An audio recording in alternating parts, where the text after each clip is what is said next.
Welcome to the All About Pigeons podcast, brought to you by the All About Pigeons nonprofit organization, which is dedicated to promoting education and promotion of the pigeon hobby. Every week, a listener requests to drive our conversations about all things pigeons. Join me, Philip Fry, as we learn and share stories about these incredible birds and this ancient hobby. Today, we're going to be talking about a very unique breed, the Zitterhals, with Elsbeth Hamilton. She's been breeding Zitterhals since 2016. She's a member of the NPA, the Rare Breeds Club, as well as the American Zitterhal. Elsbeth, thanks for coming on and talking with us today. Yeah, thanks for having me. Because this is kind of a off the side sort of breed, not really well known. Just a real quick introduction. Tell them, what this bird looks like, what this bird is for those who don't know. So my best description for this bird would be a really thin, long-legged, long neck, and trim bird.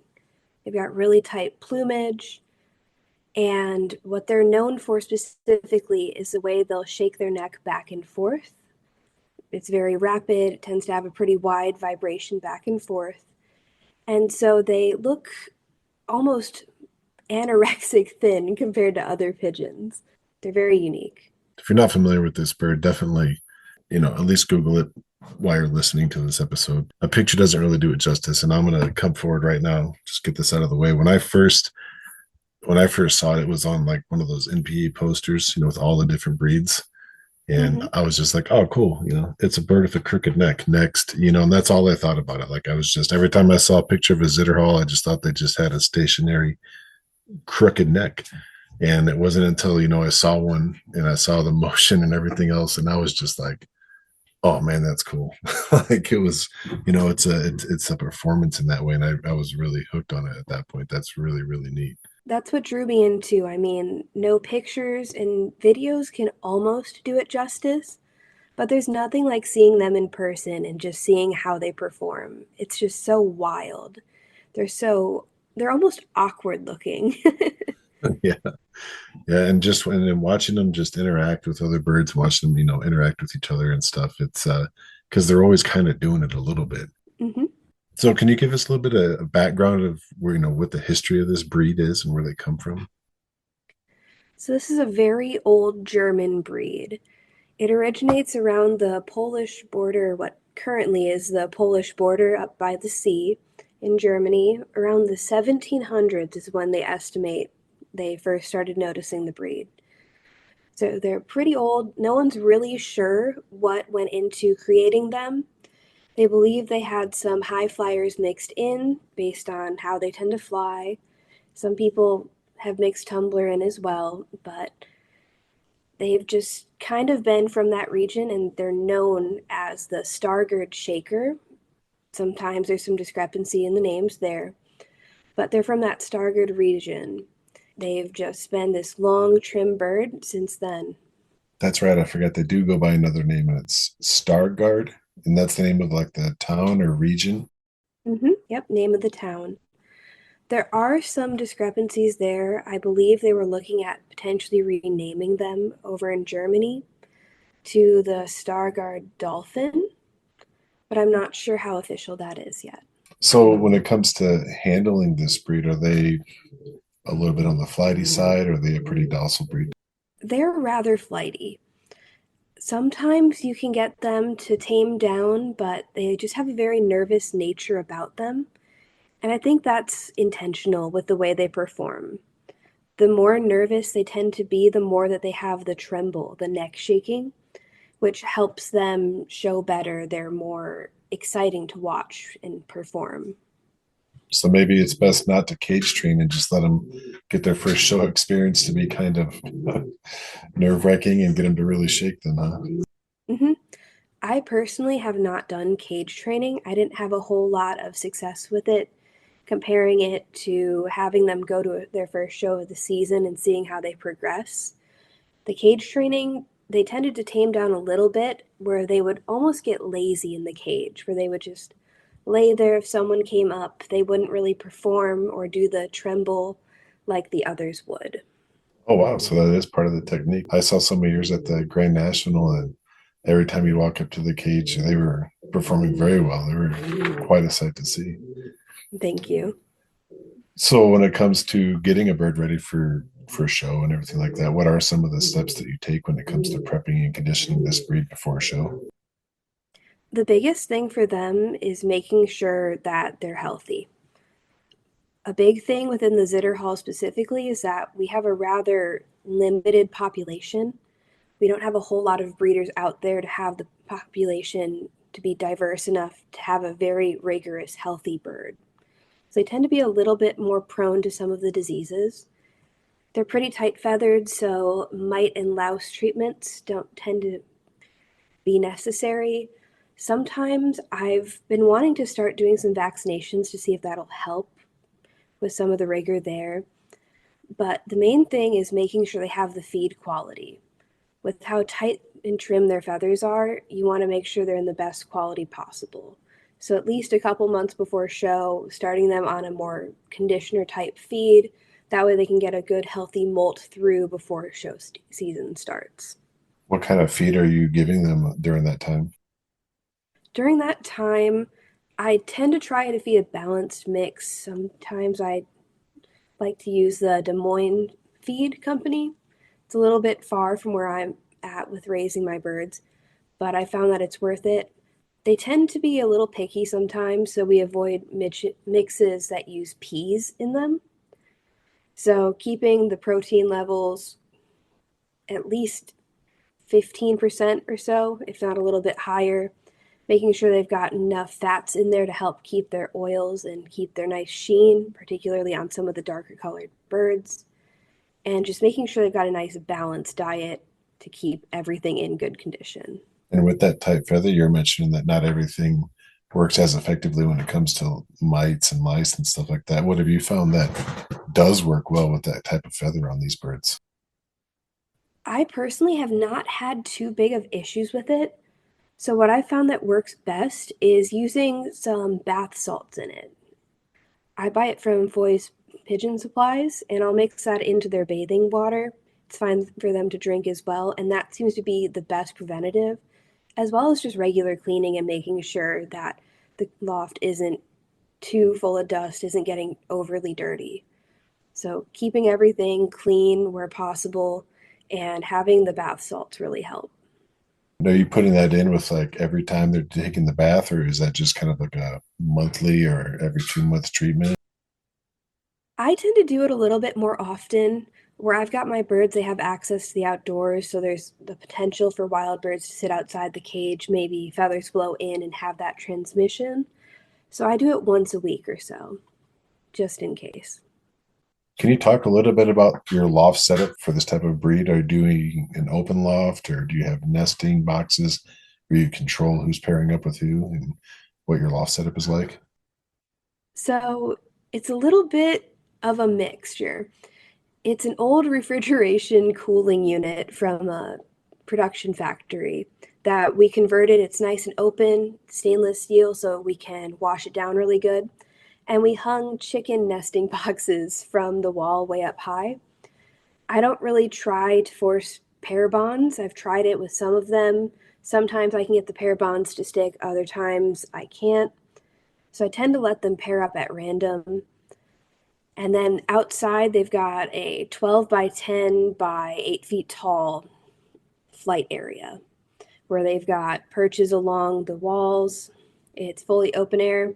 We've got some different types of enrichment in there. We've got an old Christmas tree in there, one of the old pines that they like to climb in sometimes. They'll break off the boughs and take them inside for nesting. So, a lot of what we've done for it is repurposing other things to try and make it the best we can for what they need. So is that a stainless steel floor? Yep, stainless steel floor. It's got a grate in the middle. So once or twice a year, we'll pull out the grate. We've got a door system where we can lock them all outside or lock them all inside. So we'll shoo them all outdoors, do the cleaning, get everything sanitized, and then let them all come back in, and vice versa when we do cleaning outside. Okay, so it has a great floor where everything, all the droppings and everything are falling through the bottom then. Yep, And then there's a channel at the front that will fill with water sometimes if it's been extra muddy outdoors or they're just not looking as clean as they should. We'll fill that to help provide some more extra bathing room for everyone. With powders having like an extra large crop, and this breed with like the vibrating neck like that, does this breed have any kind of specific health issues associated with that? I mean, I know you mentioned before about just the overall genetic pool's kind of low, and there's that, but does the shaking neck bring up any kind of issues? I personally have not encountered any. They've been a very healthy, robust breed for me, other than the common diseases or quick illnesses. So, fortunately, I have not had any major problems there. How do they do when it comes to breeding and raising on their own? They are great parents. I have had pairs raise out three squabs in a nest, and all three will fill out healthy, will raise all three the same size. I've noticed in some other breeds that they tend to favor one squab over the other. The Zitterhals don't have that problem. They're very good about raising two squabs together or more. I've had success having ones from other breeds. My sister raises figuritas, which are not the best parents, and they've successfully foster parented for those.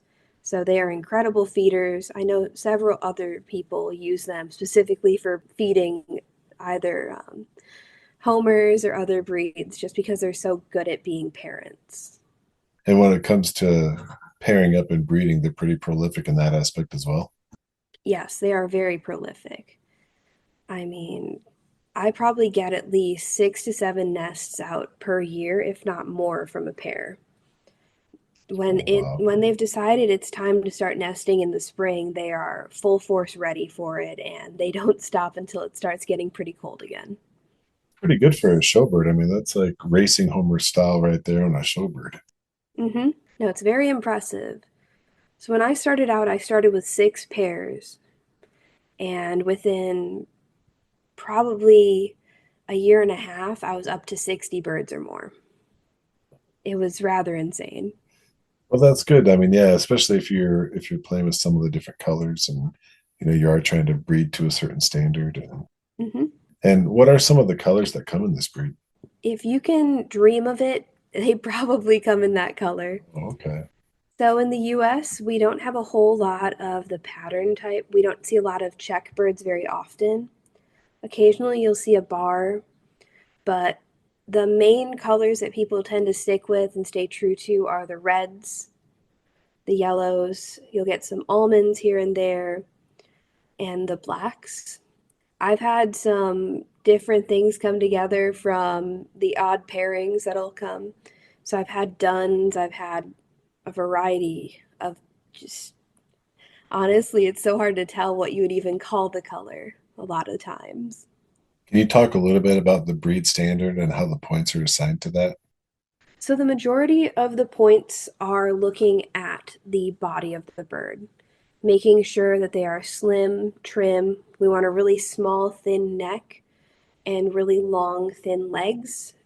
They need to have a nice horizontal tail carriage. We want them to look as almost soldier like, is a way I would describe it. And then there's a lot of points awarded as well into the tremble, the neck shake. They need to have an angular head. I would consider it almost a trapezoid shape.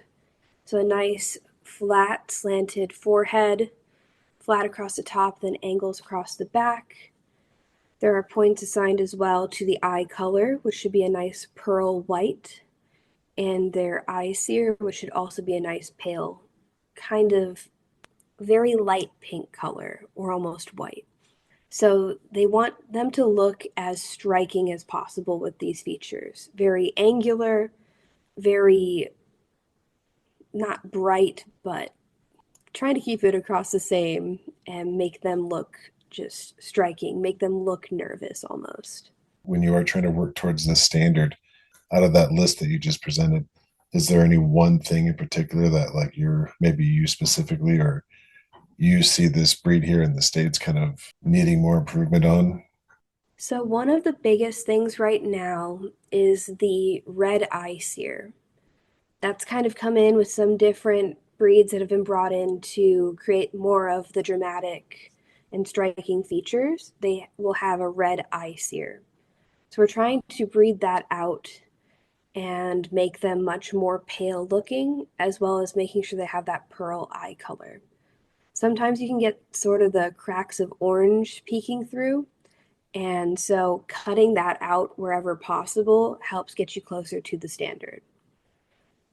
It's hard to start with a bird that has short legs and short necks, which is what used to be more common in the States, to what we see now as being our standard for the American Zitterhal Club. Very long neck, very long legs. So it's slow progress there, but making sure that we're building the barn. We're not just going to paint the sides of it. We got to have that good station, making sure they're nice and horizontal, the eye color, the eye sear, and trying to elongate that neck and elongate those legs as a continuing project. We need to make sure we've got those other features right first. Is the standard that the American Zitterhal Club uses the same standard that is used like in Europe? It's slightly different what is published now for the Zitterhall standard. So in other countries, there are different standards. Australia has their own, Europe, each country in Europe really has their own. Some countries will only show certain colors. The American Zitterhall Club hasn't really decided or determined where we're going with colors yet, if we're going to only have color classes or if we're more focused on the type. So a lot of the stock that's being brought in now, what we're seeing for those really long necks and long legs in the States, comes from Germany. So we're slowly adopting more and more of the German standard, but it's a work in progress still. Does the NPA have a standard in the on this breed? Yes, they do. Oh, okay. It sounds like they're a little bit flighty, but they also reproduce really well. So there's a lot of give and take. Would you recommend this as a show breed for beginners? It depends on the age of the beginner. If they're willing to work with a breed that's flighty and accept the risks of that, absolutely. They are great parents. They're pretty hardy against disease.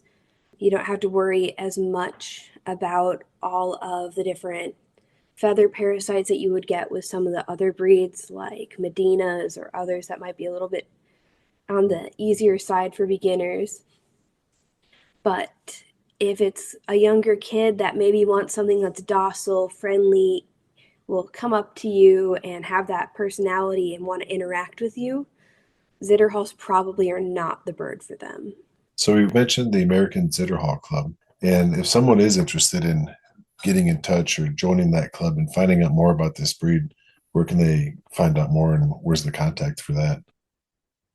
So the group currently has a Facebook page. It's called the American Zitterhall Club.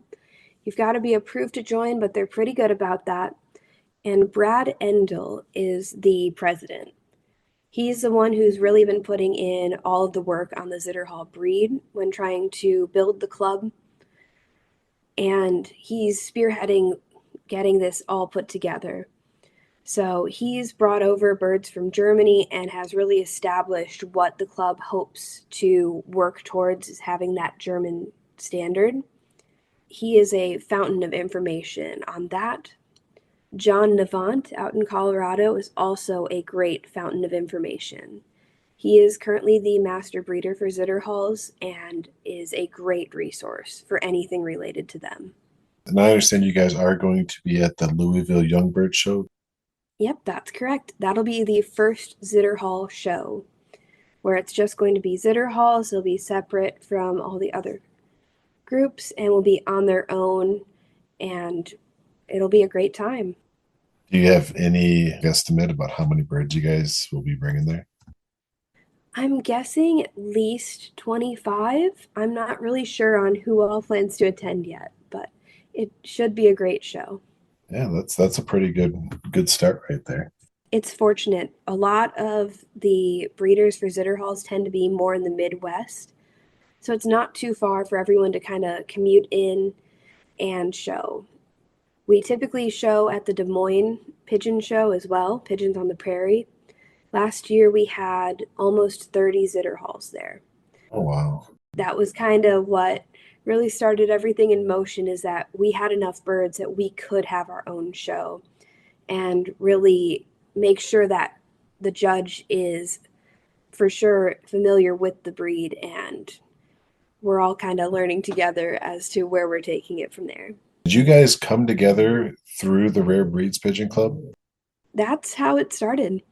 That's how I started with the Zitterhals as well. I got mine in 2016 at the Des Moines show from a Rare Breeds Club member, and that's what really started things rolling. Started working with Brad, and each year just seeing where the breed's going, what direction, what we have to do to improve it. Me specifically trying to get my birds up to what would be able to compete with Brad's birds, and making sure that we are creating a seamless standard so we're having uniformity there.